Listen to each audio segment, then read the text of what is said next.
Assalamualaikum warahmatullahi wabarakatuh. Perkenalkan, nama saya Fariska Violita dan di sini saya akan menjelaskan case study untuk soal UTS nomor 1 dan juga nomor 3. Ini yang pertama, soal yang pertama itu PT PKRS membutuhkan dana sebesar 8 juta dengan dua alternatif. Alternatif yang A itu seluruh pendanaannya sebesar 8 juta berasal dari penerbitan saham biasa dengan harga 20 per lembar saham. Lalu alternatif B-nya itu menerbitkan obligasi untuk dana sebesar 6 juta dengan suku bunga 12%. Terus juga menerbitkan saham biasa dengan harga 20 per lembar saham untuk memperoleh dana sebesar 2 juta. Lalu teksnya itu sebesar 30%. Lalu yang ditanyakan itu difference point-nya. Jadi yang pertama itu S1 sama dengan 8 juta.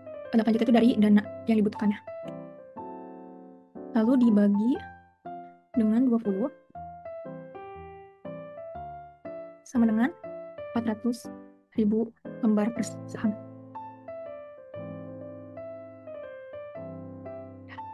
S1-nya 400.000, lalu sekarang S2. S2-nya itu 2 juta. 2 juta per 20 sama dengan 100.000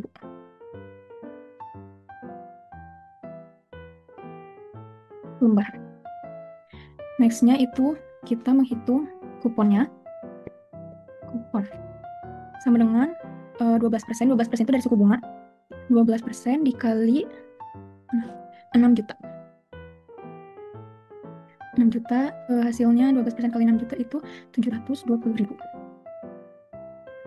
Lalu selanjutnya kita menghitung EPS. Kita menghitung EPS-nya.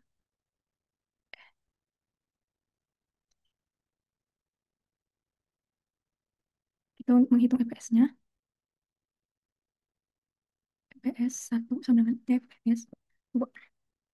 Yang pertama itu EPS 1 rumusnya X1 dalam kurung 1 dikurangin teks per S1 sama dengan untuk EPS 2-nya itu dalam kurung X kurangin kupon dalam kurung 1 kurangin teks per S2. Terus langsung aja kita masukin X sama dengan X dalam kurung 1 kurangi 30 X 1 kurangi 30% per 400.000 karena S1-nya 400.000 sama dengan EPS 2. EPS 2-nya itu X dikurangin 720.000, kuponnya 720.000, 720.000, terus buka kurung, eh 720.000, kurung 1 kurangin 30% juga. Sama, sama dengan, kalau kita jumlahin aja, oh ya pernah lupa, per 100.000. EPS 2-nya 100, ribu. Terus ini dicoret aja.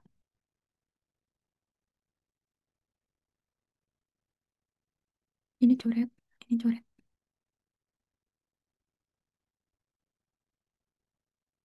Lalu kita kali silang, hasilnya itu jadi X per 4. X per 4 sama dengan buka kurung X kurangin 720.000. 700, kurang enamnya 1. 720.000. Lalu buka kurung lagi. Enggak, bukan buka kurung. Terus langsung aja kita jumlahin. X sama dengan 4X dikurangin 720.000 dikali 4 hasilnya 2.880.000. Next, langsung kita iniin minus 3X sama dengan minus 2.880.000. Lalu hasilnya itu X sama dengan 960.000. Lalu kita langsung aja ke grafiknya. eh Karena hasilnya 960.000, kita langsung aja ke grafiknya.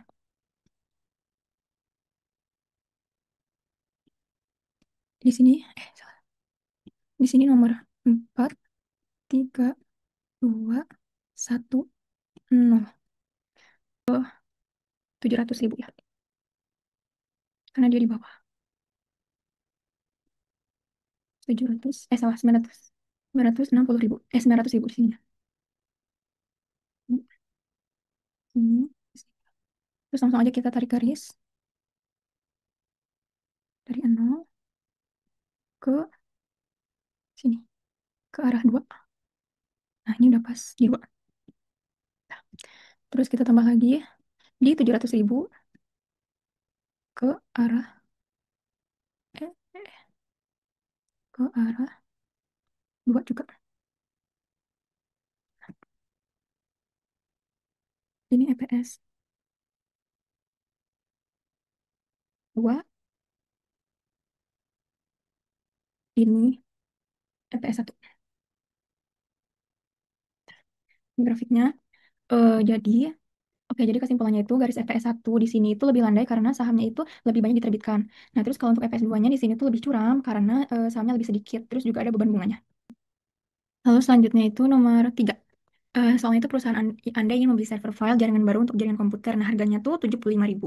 Mesin ini tuh akan usang dalam 3 tahun dan pilihannya yaitu meminjam uang dengan bunga 10% atau menyewa mesin tersebut. Nah, jika Anda menyewanya, pembayarannya itu 27.000 per tahun yang dibayarkan di akhir setiap 3 tahun ke depan. Kalau misalnya membeli server, bisa mendepresiasinya secara garis lurus hingga 0 selama 3 tahun. Tarif pajaknya itu 35%, jadi tentukan alternatif pembiayaan terbaik dengan menggunakan metode nilai sekarang dari arus kas keluar. Jadi pertama tuh di sini kita disuruh nyari after tax cost of debt-nya. Jadi after tax cost of debt-nya itu depresiasi dikali pajak. Nah, depresiasinya di sini itu 75.000 dibagi 3. Hasilnya 25.000. Di sini 25.000 dikali tarif pajaknya itu 35% berarti 0,35. Sama dengan 8.000. Nah, ya, benar.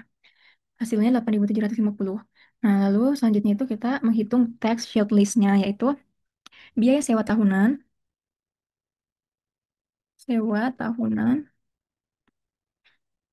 dikali pajak juga. Salah. Biaya sewa tahunannya itu 27.000. Berarti di sini kita tulis 27.000 dikali 0,35 lagi. Karena pajaknya sama. Hasilnya 9.450.000. Lalu kita selanjutnya itu menghitung PVIVA-nya. Nah, PVIVA-nya itu dari ini. PVIVA itu rumusnya kan, oh ya, ini tambahin PVIVA 10%, 10%,3. Nah, PVIVA itu rumusnya 1 dikurangin dalam kurung 1 tambah tam- tambah 10 pangkat min 3. Ini pangkat min 3 terus per 0,10. Hasilnya itu bukan ini. Hasilnya koma, hasilnya 2,4869. Lalu selanjutnya itu PV sewa. Selanjutnya itu PV sewanya itu 27.000 dikali 2,4869. 869 sama dengan hasilnya itu di sini aja deh. Hasilnya itu nah ya 67.146,3. Selanjutnya kita ke PV tax shield.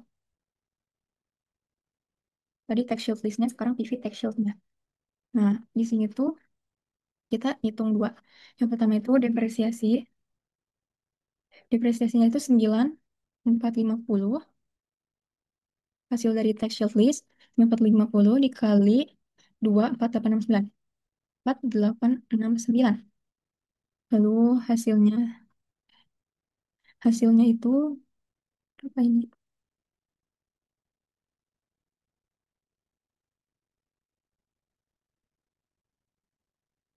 Gitu ya. Tapi kita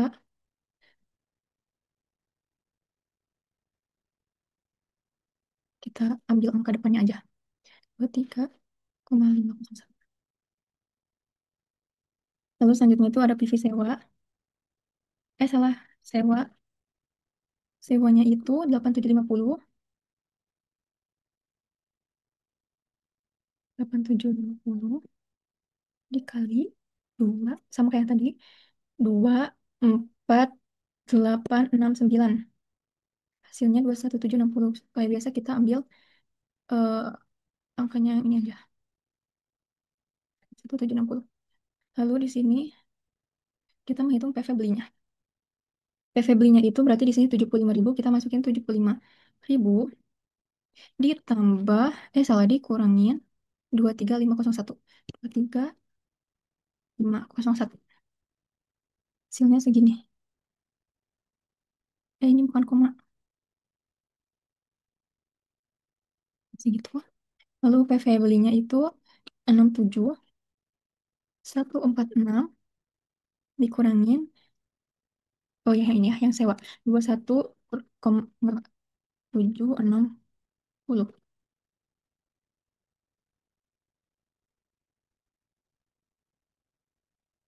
Hasilnya jadi segini, 45.386. Nah, nah, jadi bisa disimpulkan pilihan terbaiknya itu yaitu memilih yang leasing atau yang sewa. Nah, dikarenakan PV menyewanya itu sebesar 45.389, yaitu lebih rendah dibandingkan PV belinya sebesar 51,499. Terus juga artinya mereka tuh menghasilkan menghasilkan pengeluaran yang juga lebih efisien, terus juga memperhitungkan pajak dan juga waktu. Jadi segitu aja pesan dari saya. Mohon maaf apabila banyak kekurangan dan kesalahan. Wassalamualaikum warahmatullahi wabarakatuh.